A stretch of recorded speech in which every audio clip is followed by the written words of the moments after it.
Okay, thanks so much, Amanda. I'm Bob Wilkinson. I'm CEO of a consulting, boutique third-party consulting and information security company called Cyber Marathon Solutions.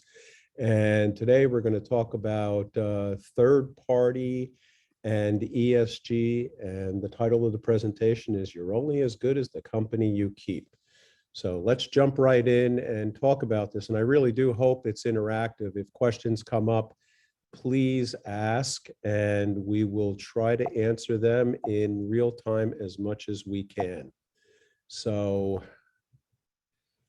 the agenda for this is to do an overview of ESG and what it involves, and then talk about ESG and where we're at today, to talk about the migration in ESG as we see more regulatory involvement from a voluntary activity with companies to something that is becoming more mandatory as we see laws and regulations published regarding ESG. We're going to talk a little bit about organization goals and objectives and the importance of linking your TPRM program to your company's ESG program and aligning it with your company's overall goals, and the importance of understanding how that varies from industry to industry. We're going to talk about ESG and the fact that it's just one of a number of operational risks that we have to deal with in the third-party risk management space. And then we're going to get into the importance of having visibility of your extended supply chain. Who are your subcontractors, your fourth and fifth parties, and what are the potential ESG impacts that arise from that? We're going to discuss, understand a little bit about who your ESG stakeholders are in your organization and the importance of reaching out to those stakeholders. And then we'll wrap it up by talking about best practices for incorporating ESG into your organization's third-party risk management programs. So what is ESG? I'm sure that for many of you, this is nothing new, but what ESG does provide you is criteria to evaluate what we would refer to as non-financial or social performance of different organizations. So public companies, their primary focus is on maximizing profits. And what we're doing with ESG is we're looking at all the other impacts. ESG functions at many different levels. You have the company, its supply chain, you have your employees at the company, you have other stakeholders, including the communities that you do business with. And when we talk about ESG, all of those different stakeholders are impacted.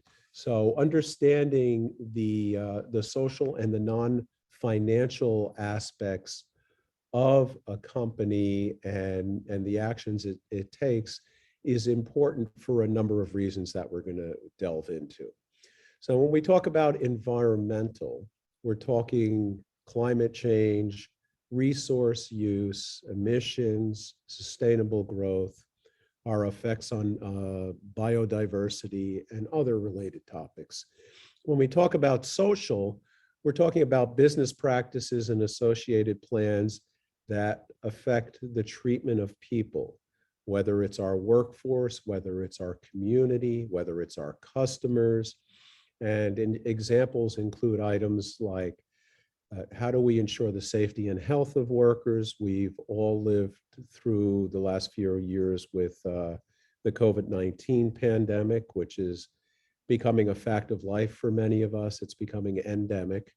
The incredible diversity of data privacy practices, particularly in the United States, as states continue to pass differing data privacy laws and regulations.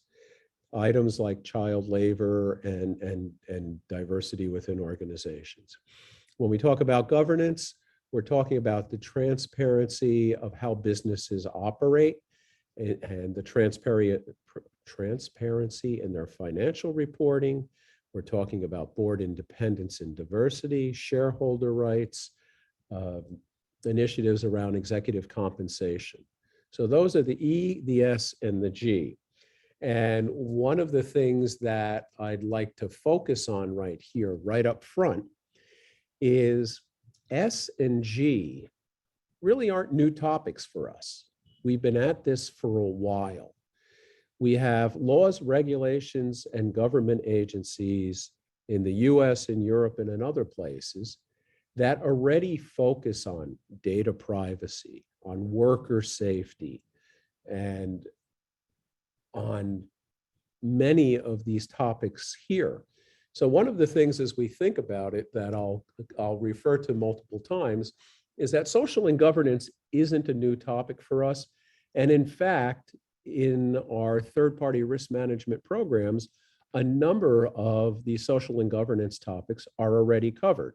So as we think about ESG, remember that some of these things are being addressed today. The really new aspect is the environmental aspect, and we'll delve into what governments around the world and regulators are doing in the space of environmental.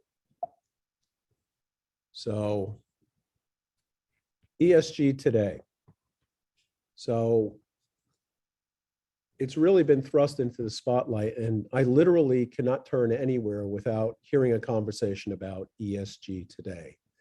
And whether it's governments taking action or companies taking action, there are a number of specific laws. I had said that a lot of these topics like social and governance were already covered. Some examples of that are items in the US like the Foreign Corrupt Practices Act and governing bribery. In the UK, you find the Bribery Act. You see also the Modern Slavery Act.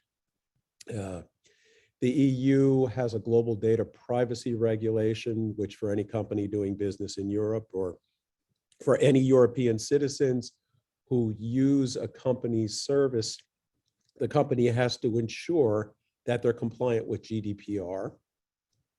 And there are a number of government agencies around the world and here in the United States who already address a number of these social and governance topics.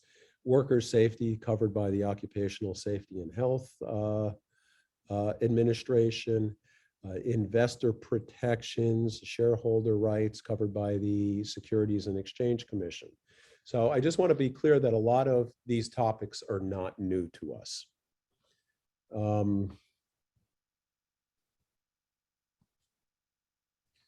Okay, let's talk a little bit about the shift from voluntary action to mandatory requirements and the impact that that will have on our organizations and on our TPRM programs as we go forward. Today, a lot of what goes on in the ESG space is driven by voluntary standards. And what happens is it allows companies to pick and choose the things that they want to focus on and pick and choose how they report on their various components of their ESG program. So one thing in the US that occurs is the primary focus from a regulatory standpoint has been around protecting shareholder rights and focusing on the asset management and asset managers business. And what they focus on when it comes to ESG is what they refer to as materiality. And this is from an investor perspective. This is not a specific third-party risk topic, but it's important to understand where the regulators are coming from. They focus on materiality. And materiality is a substantial likelihood that a reasonable investor would consider information important in deciding how they vote their shares at a public company or how they decide to make an investment in a public company. And that's really an investor decision. If we move on from there, in the financial services industry, what we see is that regulators are really beginning to focus on environmental aspects. So if we look at the Office of the Comptroller of the Currency and Banking and the FDIC, they've recently published draft guidance and solicited feedback from the industry with a focus on what are the environmental impacts on financial services companies. And they divide that into two topics. The first topic is, what are the immediate effects of environmental impacts? So we're all familiar with the climate change, the heat waves we've been seeing, both in the US and around the world, the terrible storms, the hurricanes, the tornadoes, and the damage that they've done, and the impacts that those have. Those are, in regulatory terminology, those are immediate impacts. And if you look now, there's an organization called the First Street Foundation. Every property in the United States, they have a flood rating on all of those properties.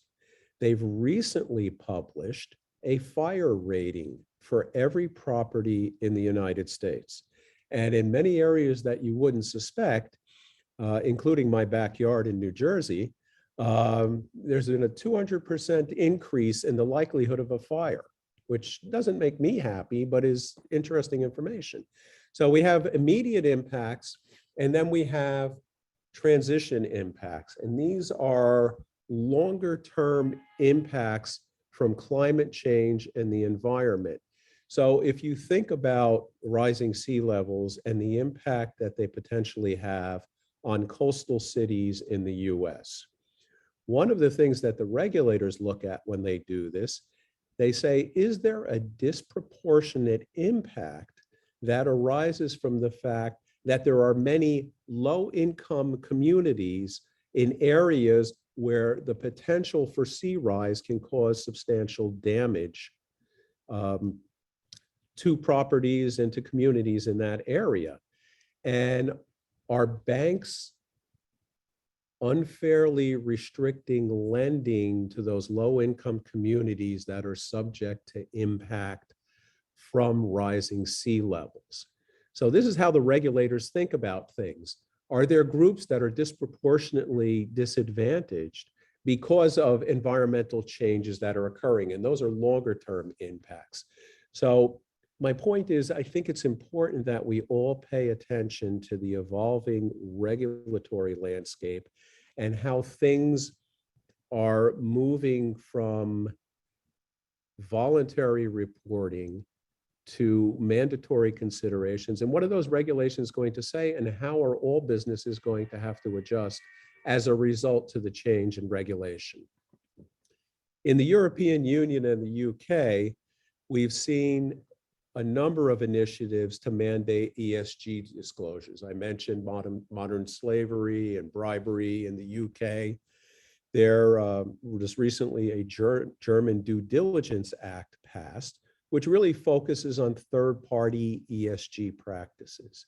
In Scandinavia, they're starting to look at the need to do third-party risk assessments on companies regarding their ESG practices. There's an EU directive on corporate due diligence and accountability, which is going to require ongoing due diligence by companies on their extended third-party relationships for environmental and human rights initiatives. And a lot of that focuses more on the E and the S than it is on the G. But as laws evolve, there are going to be impacts, not just for European companies, but for American companies who meet certain thresholds in the European Union. Okay, so shifting a little bit to talk about organization goals and objectives and the importance of linking those goals and objectives to your ESG program. So no program operates in a vacuum. In order to be successful in TPRM, you have to have an alignment with what your company's goals and objectives are. And the same is true for ESG. So when we think about ESG and we think about the industry vertical that we operate in, there are very different ESG focuses for companies that operate in the fossil fuel industry as opposed to companies that operate, say, in the banking industry or the healthcare industry. And you need to make sure that you align with your company's goals and objectives.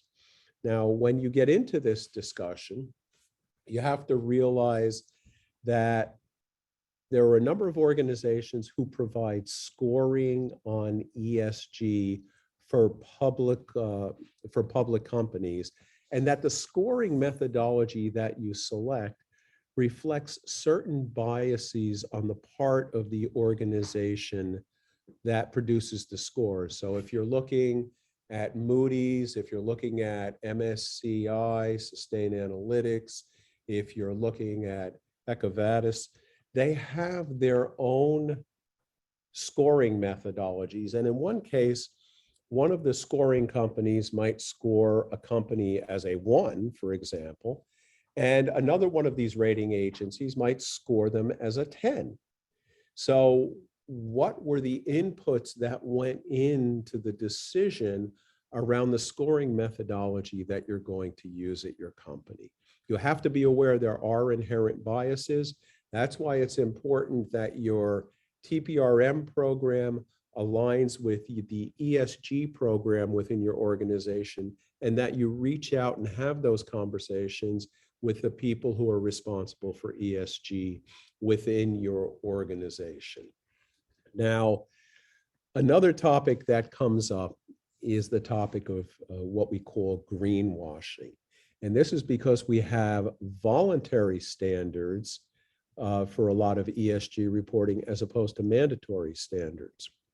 And when we talk about greenwashing, it's a company picking and choosing which ESG criteria they want to report on, because it will potentially give them a favorable viewpoint in their various stakeholders' eyes. So I'll give you a few examples of where companies have actually engaged in greenwashing.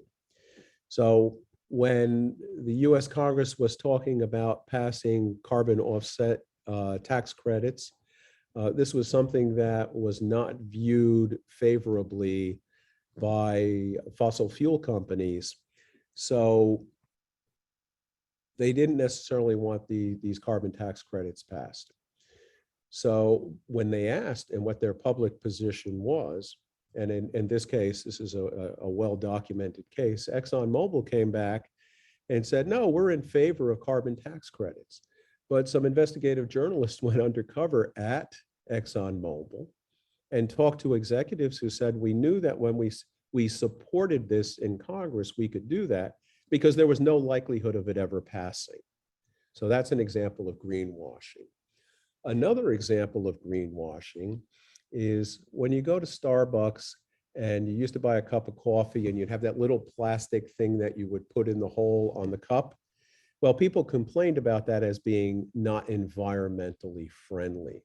So what did Starbucks do? They changed the lid so it was safer and you could drink directly out of the lid. And they said, okay, we heard your feedback, we did that. But what was the net effect of doing that? The net effect of doing that was that Starbucks used more plastic in the lids that they use.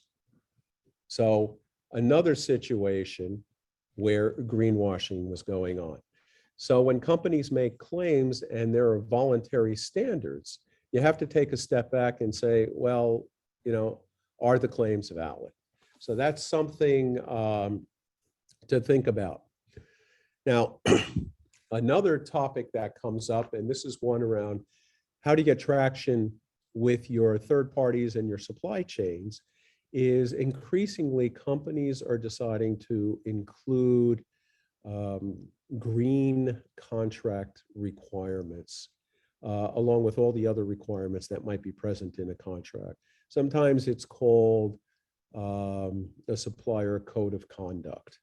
And what these green contracts do is they have certain obligations that they expect their suppliers and their fourth and fifth parties to abide by. And that's one of the ways that we're starting to see more traction within suppliers around the ESG conversation, is the fact that when things get put into contracts, people have to respond to how they're addressing them and have that discussion with the companies that, the companies that will they'll potentially use. And what you need to do is you need to look further down the supply chain and understand how that might impact you. So moving on from there, and I have this diagram here, and it just highlights that there are multiple operational risks that we need to be aware of in third-party risk management. We have financial risks. A company potentially gets into financial trouble and goes out of business. We have operations risks. Are the operational processes used by the companies, the third parties that we use, sound, and what are the risks of potential service disruption? We have geopolitical and concentration risks that exist. Geopolitical, I don't need to say any more than the Russia-Ukraine war. Concentration risks.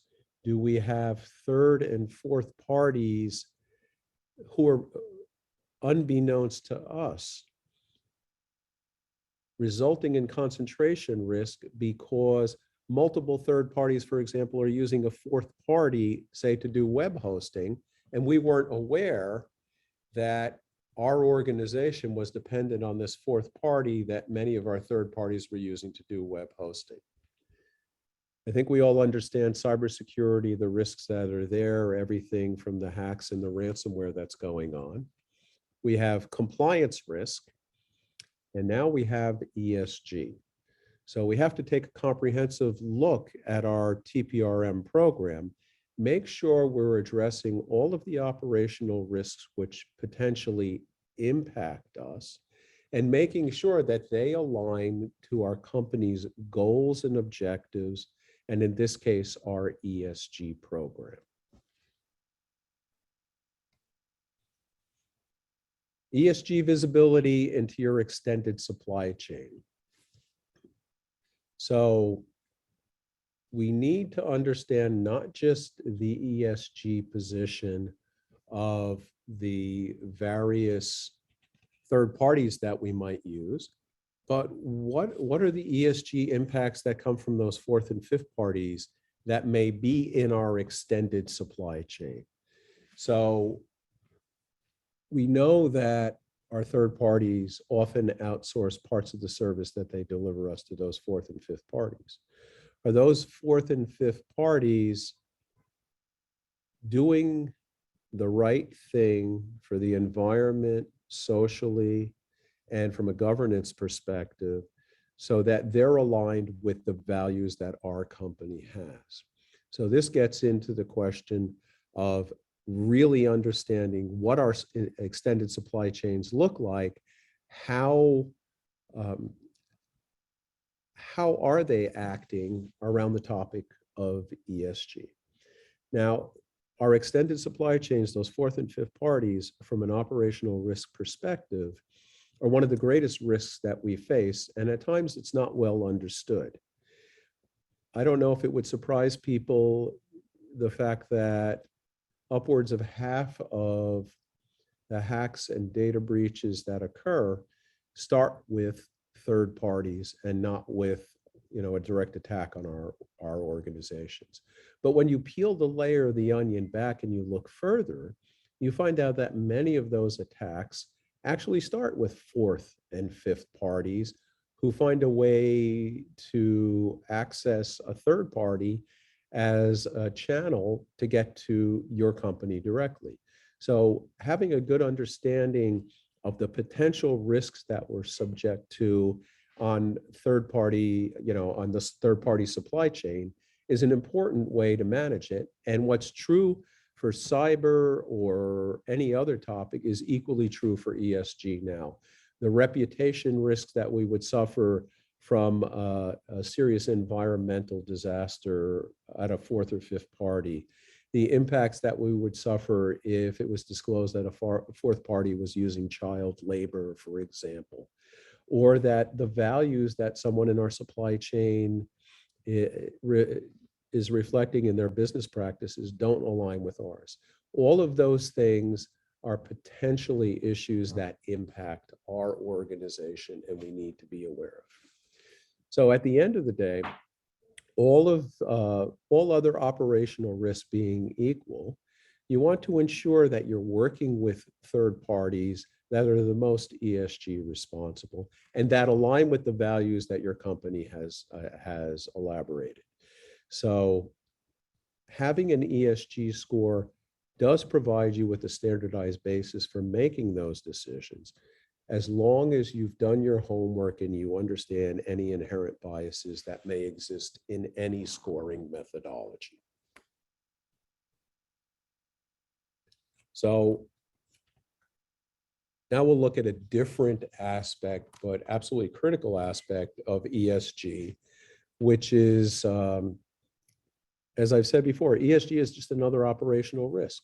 So who are the stakeholders in a third-party risk management program that you have to consider when you think about ESG? Well, ESG is very clearly these days a board of directors issue. It's an investor issue that contributes to making it a board issue, but it directly affects the reputation of your organization. You need to consider that. You need to also understand the board's direction that it's given to your senior management and what that means in terms of the organization. Your business units, you want to make sure that you have a conversation with them about ESG and that the third parties that they potentially want to use for their business initiatives are ESG responsible. When you're looking at onboarding, you certainly want to make sure that your procurement organization is factoring in ESG and that you're aligned with them. Your enterprise and operational risk management organizations will likewise be looking at ESG practices across the first line organizations within your company to make sure that ESG reality is reflecting the values of the company. You'll want to, of course, be in touch with the third-party relationship managers who are the interface with your third parties. Amanda, question? Yes, we have two questions. Okay. The first one is, if an organization uses a particular scoring methodology and the supplier uses another scoring, how can we align the methods when making decision to outsource? Sorry. Well, that's a great question, but I think that hits the nail right on the head. And you need to be aware that that can happen. And that's where you have some dialogue. Now, obviously, when we think about ESG, we're looking at avoiding the biggest impact to our organization. Nobody wants to be the company who hired a company who uses child labor. Nobody wants to be the company that hires someone that has irresponsible environmental practices. So it comes back to the point that I made earlier about the fact that there are inherent biases in scoring. And where you have that conversation with the third party, you have to have an open dialogue about why is there a difference, and is this difference so significant that it makes your organization question why you would want to do business with that particular third party.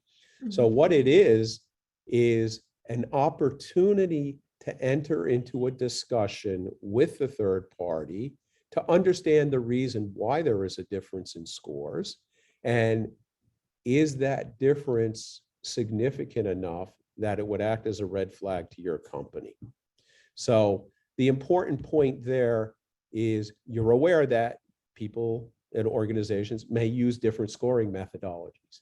And when it occurs, how do you resolve those discrepancies? You have a discussion about it, and then you make an informed decision based on what your third party responds to you on why it's okay to move forward or maybe take a pass. Perfect. And one more question here is, Bob, as best practice, given the potential impact of not taking ESG risk seriously in your supplier portfolio, do you agree that ESG profiling and analysis should be reserved for your tier one critical vendors only, or do you feel it's appropriate to extend that appetite to your non-critical suppliers as well? Well, now we get into a fascinating question about what do you consider critical? Mhm. And that discussion, quite frankly, always makes me a little bit nervous, because the one thing I've learned in over 20 years of working in third-party risk is every time I've made a decision in the past about not focusing on something for a non-critical vendor, it has come back and bit me in a big way. So what I would say is, if you're getting ESG scores, if you've automated your process, it is incremental to see, I don't want to say incremental and I don't want to downplay it, but it is an incremental activity to see if any of the ESG scores for any of your other vendors are really low. And if they're really low, you may want to investigate the reason why, because you don't want someone who's providing you with a non-critical service to have a really egregious practice that conflicts with your ESG values anywhere in your supply chain. So we always have to start with things that are most critical, and we can work out what our process is and how we do that.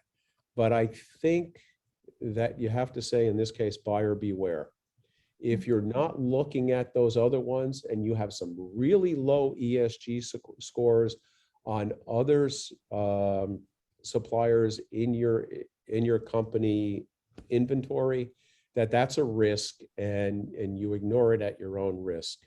I know it's additional work, but if this is automated and you're having a service provide you with the ESG scores, it's not that difficult, no matter how many vendors you have to look through and say, okay, tell me the 5 or 10% that are in the bottom, and then to quickly scan, why are they in the bottom?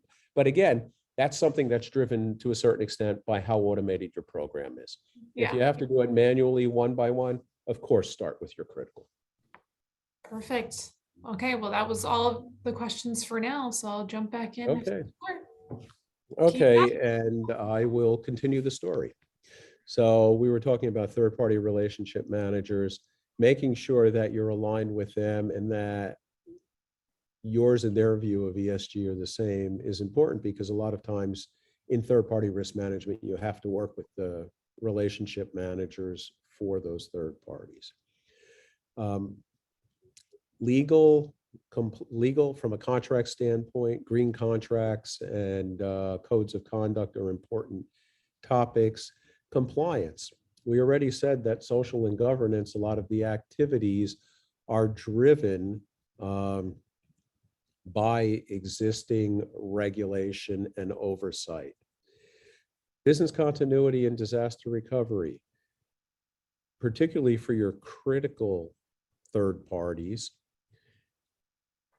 Could there potentially be social unrest in a country where you do business, where either your third, fourth, or fifth party, if they were to have labor disruption, could impact the service, any of the critical services your business provides? Can an environmental disaster, whether it is a storm, an oil spill, whatever the case might be, potentially disrupt the ability of your service providers to provide you key components of critical services. Privacy. Well, all we have to do is look at data privacy, EU GDPR, and then we get into the discussion in the US with certain states having privacy laws, but the fact that there's no national data privacy standard in the US and the chaos that that causes. Obviously, third parties and their supply chains are partners here. Remember that our employees of our organization are also part of the dialogue on ESG, and you cannot underestimate the importance of communicating with employees and helping them to understand ESG, and also understanding that these employees live in the communities where they work, and that some of your actions as a corporation can potentially impact them and the quality of their life. So understanding who your stakeholders are and reaching out and being a change agent to have those dialogues with people is a critical part of ensuring alignment of ESG with your TPRM program.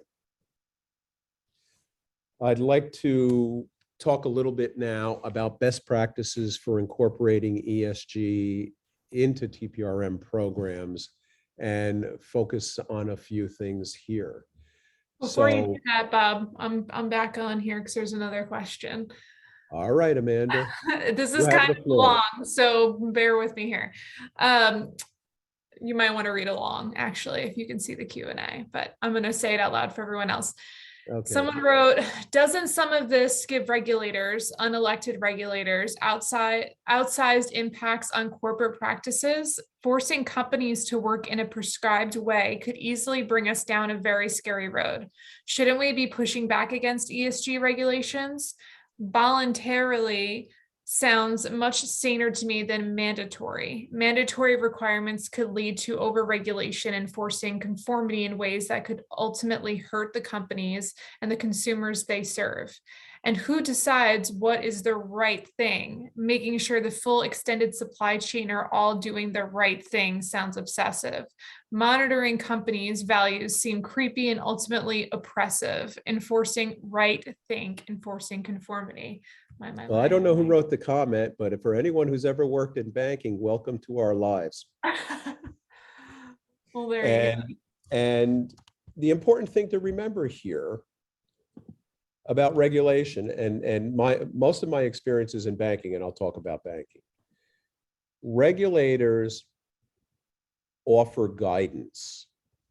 They elaborate on principles that they expect you to comply with, but they want you to manage risk. They don't want to sit there and say you must. They give you the flexibility to respond in ways that will achieve the desired goals. Now, that comment is one we always hear about regulation, and it's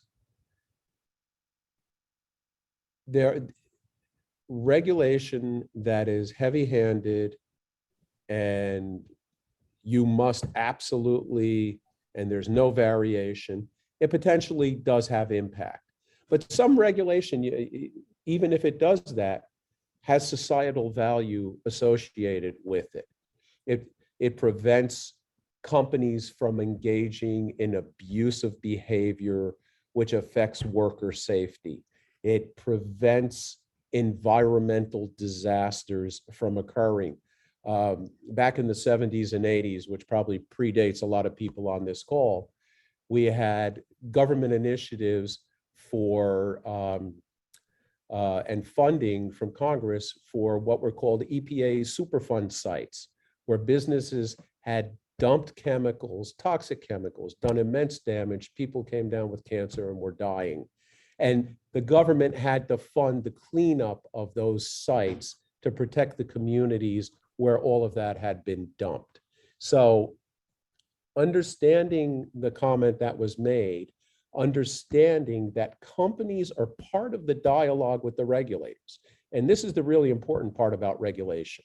And this is what I think most companies miss. Regulators put out proposed draft. Regulators solicit comment from industry. If industry doesn't comment, whose fault is that if regulations evolve in a way that's not appropriate? We see these multi-million and billion-dollar fines against organizations. It's not like it wasn't telegraphed years in advance what companies needed to do to adjust to this, and they ignore it, and then they get fined, and then they're like, oh, we're really sorry. But it wasn't like you weren't told and you didn't have a chance to provide feedback. Exactly. Secondly, whenever regulators actually get to the point where they're ready to publish regulations, there is congressional oversight in the US where that has to go through various committees within the US Congress, and there are elected representatives who companies can contact expressing how they feel about certain legislation and potentially affecting change in that regulation. So there are democratic processes available to all companies to leverage on. When a regulation gets published, by the time it gets published, everybody and their mother literally has had the chance to comment on it. So companies have a role and responsibility. They have vehicles for lobbying in a democratic society to address those issues. And that's the reason that I would say, based on that comment, we need to be more involved in the comment period for regulations that potentially impact our businesses and our industry. We need to lobby our elected representatives to express our viewpoint. And then after all that process is done, we end up where we end up. What about the costs related to ESG? Are shareholders being made aware of the economic impact? You find? Well, cost benefit is always a part of the equation. Everybody has to think, well, if I do this, it might cost me that. But what does it cost me if I do nothing? So how does the cost benefit equation come into it? If someone says to me, well, you've got to do these things and you have to spend these money, and I ask them the question, for what benefit are we spending that money? And I don't get an answer back, I'm not going to spend that money. If it costs me $100 to fix a problem and it saves me $5, why am I going to do that? So, cost, you can't just say cost, you have to say cost benefit. Yeah, well, it's just like insurance kind of, right? Like you're paying for that's certainly one way to look at it. Yeah. But you have to look at the full equation. You have to look at the full process, and you have to, most importantly, be part of the process. I always think back to Gandhi and his quote, be the change you want to see in the world. If this regulation is going to impact your business, be part of the conversation. Exactly. That's my humble 2 cents. All right. Well, you are good to go with continuing on. Just to time check, we've got 14 minutes left here for us. Okay. All right. Well, I'm gonna go through this slide here because I think there's important points to make here. I'm sure there is. So you want to align your ESG program with your organization's, well, your TPRM program with your organization's ESG program. You want to ensure that you're addressing the new specific ESG risks that are resulting from changes in law and regulation. You want to also be aware that S&G to some extent is already covered in many TPRM programs, so don't duplicate work. As you implement ESG into your initial due diligence processes for your third parties, avoid that duplication. One thing that's helpful is to categorize your third parties into risk domains that are meaningful to your company and your industry. And that is helpful in better understanding the ESG risks that occur for specific companies in specific risk domains. Monitor evolving laws and regulations. Be part of the conversation, to the earlier point. implement continuous monitoring. So ESG, just like all risks, is not a static moment in time process. It is an everyday thing. Environmental disasters happen, information is disclosed. They're not waiting for you to do your annual assessment. You need to know every day what's going on. And you need to have a process within your organization to digest and take action on that information. And that is really an important point. Make this part of your operational process workflows. Measure results and make sure you know who you're reporting those results to. I put a few resources here, and this is a little bit US centric, but they're important points that touch on the dialogue now. The SEC statement on ESG disclosures proposal that exists. The OCC has a climate website page now. They also have published and have requested feedback on the principles for climate-related financial risk management, as has the FDIC. So these are all opportunities to learn more. And with that, that wraps up my presentation. Anybody who has questions, here's my contact information. You can reach out to me via email, LinkedIn, mobile, whatever. And I'd love to continue the conversation with you. Amanda, any questions? Yeah, for the sake of just this topic, I have two other questions that came into the chat for you to answer, if you don't mind. Hold on, I gotta scroll back up here. Okay, the first one is, what measures or guidelines have been adopted to ensure that ESG criteria and the third-party risk management, in particular, are applied in countries where multinational companies have investments? I'm not sure I'm following that all the way. Yeah, let me repeat it again. I'm gonna call him out. Julian, this is your question. You put it in the chat for everyone to see here. I'll repeat it again. What measures or guidelines have been adopted to ensure that ESG criteria and the TPRM in particular are applied in countries where multinational companies have investments? Did that help? If I can. Well, I mean, that could be something we can take offline too. I mean, the regulation has evolved in different ways in different places, so there are different standards. Any company that makes an investment, that's why it's so important to understand your extended supply chain. No, it's not important to just know who your partners are. It's critical to know who your partners are and where from are they delivering the service to you that they're providing.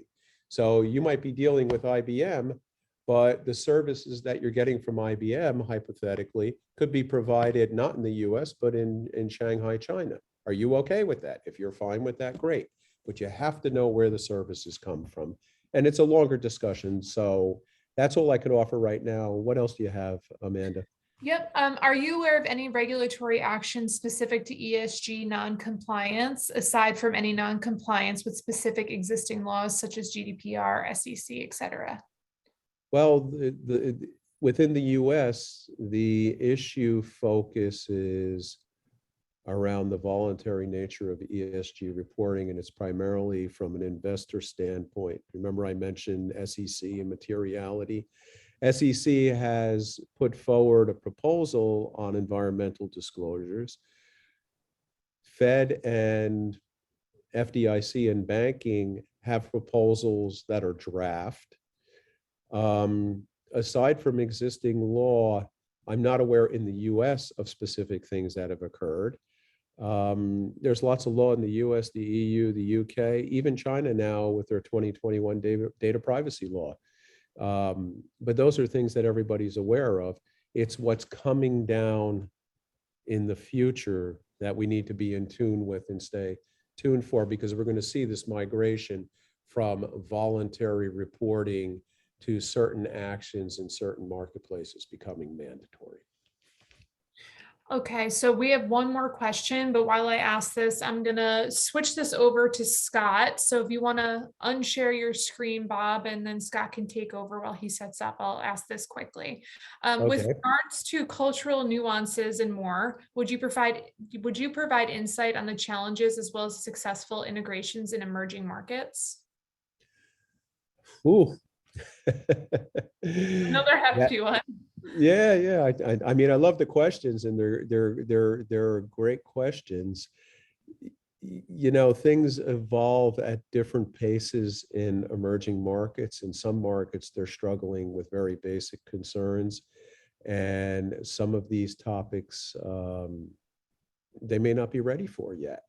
So one of the things that organizations who want to work with third parties in those countries um, where they might not be, let's say, from a country governmental and regulatory perspective, as ESG or TPRM mature, the companies themselves can act as the change agents to help the companies in emerging markets provide um, better better services for the environment, socially, and from a governance perspective. So it varies. You know, law is very evolved on a lot of this in Europe. It's much less so in Africa.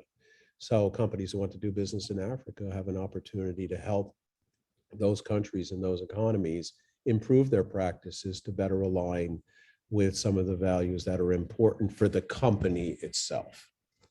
And on that note, Scott, over to you. Thanks, Bob, very much. Everybody, thank you so much for joining us today for this conversation. Bob delivered tremendous knowledge as usual on a topic here that's very relevant for what we're seeing in the market today. I just want to put a bow on this conversation a little bit to explain how Prevalent goes about addressing third-party ESG requirements and capabilities. You know, we talked a lot about in the Q&A section here throughout the presentation and then here toward the end about different global or emerging market questions or recommendations or requirements. And it's important to standardize on a set of inputs and details and monitoring and feeds and data and more that is inherently global in nature. Having partnerships with law firms or the LexisNexuses of the world or the Refinitives of the world helps to mitigate some of the variability that comes with operating in a global environment and not being, intimately aware of, ESG requirements from a legal and a compliance perspective. So what we do from an ESG perspective is, we give you, as you progress throughout your third-party life cycle, the relationship with your third-party suppliers, capabilities to address that those suppliers' ESG presence, if you will, or scores at every stage of that life cycle. And it starts with utilizing a very specific inherent risk assessment that has ESG criteria built into it. Asking simple questions like, what is their financial governance? What does their board look like? Is the company listed on an EPA eco violation here in the U.S.? Is there some sort of a social standard that they're not living up to? You can begin a relationship by understanding that information, right from the start, and then from that you can build a comprehensive profile that gives you that ESG data that you can then line up with other types of risk data, maybe in the cyberspace or compliance or operational or data privacy. So you get a much more holistic view of what that vendor looks like, right from the beginning. And then as well, we offer our third-party risk management platform offers a very specific set of best practices, questionnaires, and assessments that are pre-built templates ready for you to use that help you probe your third-party vendors and suppliers on their ESG policies and ask for proof, documentation, evidence to support their claims. And then to validate those claims, we offer continuous monitoring of like reputational insights, potential negative news, labor violations, sanctions, financial governance, politically exposed persons, state-owned enterprises, things like that can help influence the E, the S, or the G in that equation. And then most importantly, it all kind of comes down to how you then act on what you find. The value that what Prevalent delivers is we fold in the risks and the findings from these assessments and continuous monitoring into the same mechanism, if you will, or the same risk register that you view all the different other types of risks throughout your environment, whether they be security, operational, business resilience, compliance related risks, whatever. So you have a holistic view of your vendor, whether it's their cybersecurity policies, their data privacy and protection policies, their ESG practices, whether or not they're, got some compliance problems or financial problems, whatever. You can see it, holistically in the platform.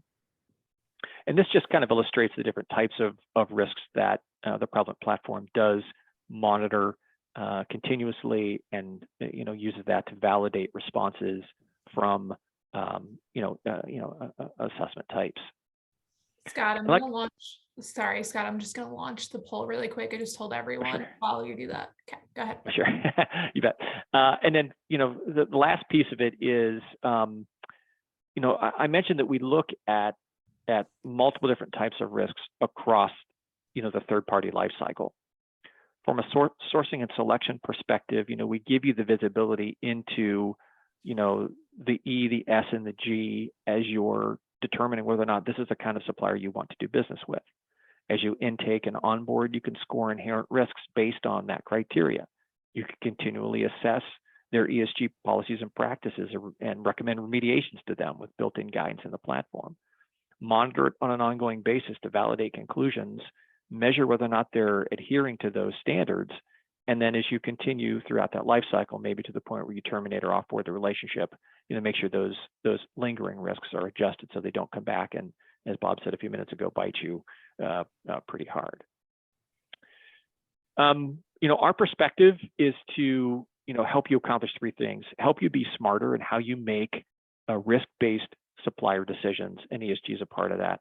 To unify multiple different risk types, risk responses, risk profiles, and content together in a single place to help you, make good risk-based decisions, and to help you be much more prescriptive and purposeful about your process in getting from, point A to point B.